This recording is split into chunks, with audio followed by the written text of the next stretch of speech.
Good morning everyone. कसे आहात तुम्ही सगळे? आय होप तुम्ही छान असताल आणि मी पण खूप छान आहे. तर पुन्हा एकदा माझ्या ब्लॉगमध्ये तुमचं खूप खूप स्वागत आहे. हे सकाळचं आथरून वगैरे उचलून झाडून वगैरे काढून टाकते आणि बाकीचे कामांना सुरुवात. तसं टिफिन वगैरे झालेला आहे ऋषभचा आणि बाकीचं राहिलेलं आहे. दिवसभर कामं तर चालूच असतात. बायकांच्या मागे एक काम झालं की दुसरं काम रेडीच असते करण्यासाठी आणि त्यातल्या त्यात मुलं घरात लहान असतील तर जास्तच काम पडतात. तर इथं गाणे ऐकत ऐकत मी सगळं आवरत आहे. हे सगळं आथरून वगैरे काढून फरशी पुसून घ्यायची, कारण मग एकदा फरशी पुसणं राहिली की ती राहतेच. दिवसभर दुसरं काहीतरी काम निघतच राहते.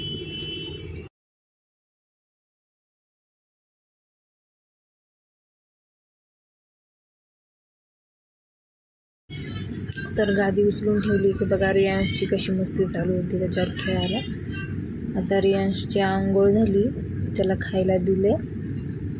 ऋषभ गेला शाळेमध्ये आणि रियांश मस्त नूडल्स खायला काल पार्सल आणले होते, ते त्याला खूप आवडतात ते खायला. आणि बघा आता 4 वाजलेत. मी पटकन स्वयंपाक आवरून घेते, कारण आज रमाबाईची जयंती आहे. वंदना घेऊन आम्हाला नंतर उरसात पण जायचे, त्याच्यामुळं एकदा स्वयंपाक करून घेतला.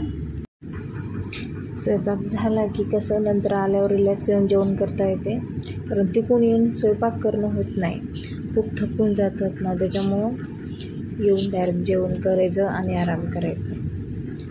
तर बघा रियांश इथं पोळ्या करण्यासाठी परेशान करू लागला मला. ते थोडं पीठ घेऊन खेळायला, त्याला पोळ्या करायच्या होत्या माझ्यासोबत. त्याच्या गप्पा बघा. मी ते म्यूट केले कारण पाठीमागून शाळेचा आवाज येते. शाळेमध्ये 4 वाजता उजळणी वगैरे रिव्हिजन घेतात टेबल्सचे त्याचे.